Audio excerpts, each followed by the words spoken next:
فأما الإنسان إذا ما ابتلاه ربه فأكرمه ونعمه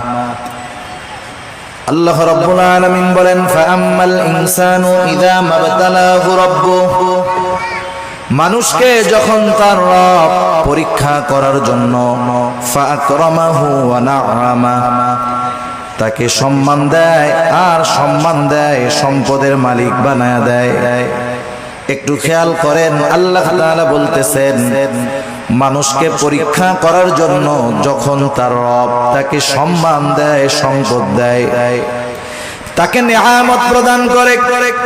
সে নামাজ না পড়ুক, রোজা না রাখুক, সে মানুষের কাছে বলে বেড়ায় ফায়াকুলু রব্বি আকরামান, আমার রব আমাকে সম্মানিত করেছে। আল্লাহ তাআলা বললেন আমি মানুষকে সম্মান